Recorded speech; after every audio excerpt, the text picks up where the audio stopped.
উত্তরাকে দেখা যায় সে ভাবছে দিয়াশের কথা, যে কিনা ছিল উত্তরার বয়ফ্রেন্ড। কত আনন্দময় জীবন ছিল তার।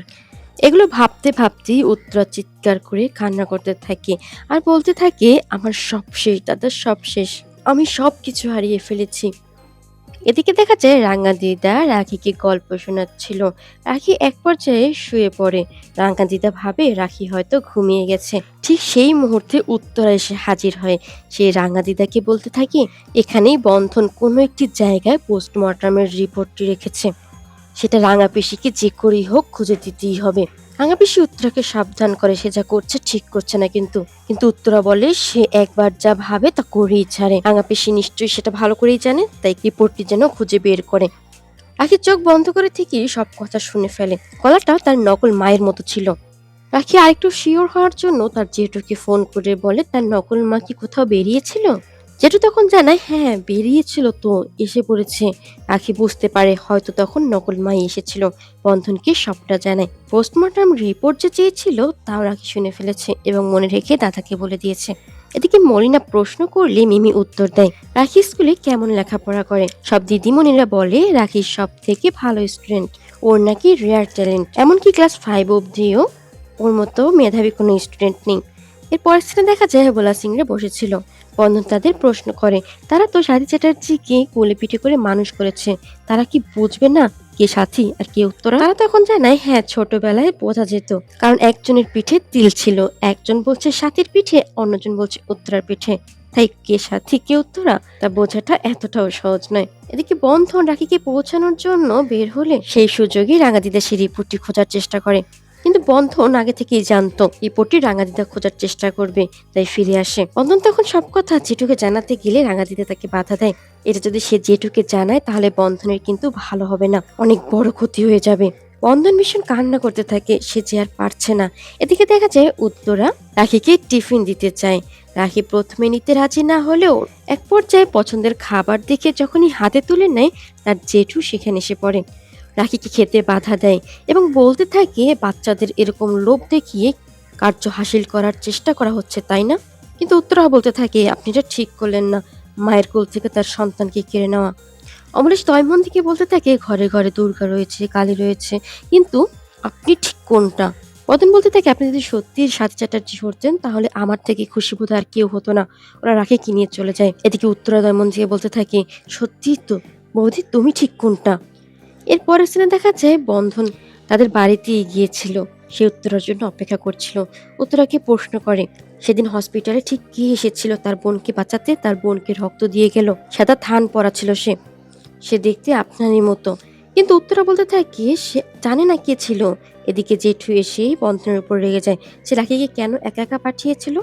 এদিকে দেখা যায় সেই মেয়েটি তাদের কথায় আবারও সেই বাড়ি পরিষ্কার করতে যায়। খুব ভয় পাচ্ছিল সে। এরই মধ্যে সে দেখতে পায় সাদা থান পরা আবার সাথী চ্যাটার্জিকে তার দিকে আস্তে আস্তে করে এগিয়ে আসছে। আর তখনই কল করে জানায় সে তো এখানে আসতে চায়নি, তার কথায় কাজে এসেছে। ভয় পেয়ে যায়। এদিকে দেখা যায় সাদা থান পরা সাথী চ্যাটার্জির মতোই দেখতে আস্তে আস্তে এগিয়ে আসে এবং তার গায়ে হাত দিতেই সে ঘুরে তাকায়। সেই চেহারা দেখে ভয় পেয়ে চিৎকার করে ওঠে এবং সেন্সলেস হয়ে পড়ে। এরপর সেই ছবিটার সামনে দাঁড়ায়। সাথী উত্তরার ছবির মাঝখানে আঘাত করার সাথে সাথে মনে হয় যেন তাজা রক্ত বেয়ে পড়ছে। এদিকে বন্ধন মোবাইলে তার ভয় পাওয়ার কথা শুনতে পেয়ে তাড়াতাড়ি জেঠুর কাছে চলে যায়। জেঠুকে নিয়ে নারায়ণপুর চলে যায়। এরপর সব কথা শুনতে পারে এবং সেই ছবিটিও দেখতে পায়। অমরেশ মলিনাকে এসে কথাগুলো জানায়। এদিকে সঞ্জয় দয়মন্তী এসেছে উত্তরার সাথে দেখা করতে। উত্তরার দরজা বন্ধ করা ছিল। তারা অনেক ধাক্কাতে ধাক্কাতে দরজাটি খুলে ফেলে এবং ভিতরে ঢুকে দেখতে পায় উত্তরা গান বাজিয়ে নাচ করে যাচ্ছে, তাও উত্তরার বেশে। সঞ্জয় অবাক হয়ে প্রশ্ন করে, উত্তরা সব কি করছে, সবকিছু শেষ করে দিবে নাকি? উত্তরা তখন বলে সে আর পারছে না, সে নিজের মতো করে থাকবে, নাচ করবে, গান করবে, আনন্দ করবে, তার যা যা খুশি সে তাই করবে, সে এসব কাজ আর করতে পারবে না। এদিকে মলিনাকে দয়মন্তী বলেছে ভালো করে চা বানিয়ে নিয়ে আসতে। মলিনা রাজি না হওয়ায় তাকে বলে টাকা দিয়ে দিবে, সমস্যা নেই। মলিনা চা নিয়ে আসে, এমনি এমনি নয়, টাকাও চেয়ে নেয়। দয়মন্তীও তাকে টাকা দিয়ে দেয়। মলিনা ভিতরে কি হচ্ছিল তা দেখার চেষ্টা করে, কিন্তু দয়মন্তী ভিতরে ঢুকতে দেয় না। ভিতরে তারা নিজেদের মধ্যে ইম্পর্টেন্ট কথা বলছে তাই জানায়। মলিনা উকি ঝুঁকি দেওয়ার চেষ্টা করে, কিন্তু কিছুই বুঝে উঠতে পারে না। এদিকে ইতিমধ্যেই সাথী চ্যাটার্জির বেশি উত্তরা আবারও তৈরি হয়ে নেয় এরপরের সিনে দেখা যায় বন্ধন সেই রিপোর্টটি নিয়ে পুলিশের কাছে চলে যায়। সেটি দেখে সে যেন বলে দেয় এর মধ্যে ঠিক কি কি লেখা রয়েছে। কিন্তু পুলিশ অফিসার বুঝে যায় এটা রাখির সামনে পড়ে শোনানো যাবে না। রাখিকে অন্য রুমে যেতে বলে। রাখি প্রথমে এই কিছুতেই যেতে রাজি হচ্ছিল না, কিন্তু পুলিশ কাকু বোঝানোর পরে রাখি অন্য রুমে চলে যায়। কিন্তু বন্ধন এটা নিয়ে এসেছে, বন্ধনকে তো জানাতেই হবে। বন্ধনকে সে জানায় বন্ধনের মাকে খুন করা হয়েছিল। বন্ধনের মা শুধুমাত্র খাদে পড়ে মারা যায়নি। বন্ধনও তখন শপথ নেয় সে বন্ধন চ্যাটার্জি তার মাকে কে খুন করেছিল তা সে বের করেই ছাড়বে। গাড়িটি খাদে পড়েছিল ঠিকই, কিন্তু তার অনেক আগেই তার মাকে খুন করা হয়েছিল। সাথে ছিল কুমারেশ। তাহলে কি কুমারেশ খুন করেছিল? না না, কুমারেশের তো অ্যাক্সিডেন্ট হয়েছিল। তাহলে খুনটা কে করেছিল? রাঙাদিদা আড়ালে থেকে সবটা শুনে উত্তরাকে সবটা জানিয়ে দেয়। তারা এই নিয়ে ভীষণ চিন্তিত হয়ে পড়ে। এদিকে বন্ধন রাখিকে বলে রাখিকে নিয়ে তার মায়ের যেখানে মৃত্যু হয়েছিল সেখানে যাবে, সেই পাহাড়ি এলাকায়। কিন্তু খবরদার কাউকে যেন রাখি না বলে। তারা রাঙাদি জিজ্ঞেস করলে তাকেও জানায় না। এদিকে উত্তরারাও প্ল্যান করে তারাও সেখানে যাবে, কারণ রাঙাদিদার কাছ থেকে উত্তরা সবটা জেনে গিয়েছিল। রাঙাদিদা আড়াল থেকে বন্ধনের কথা শুনেছিল।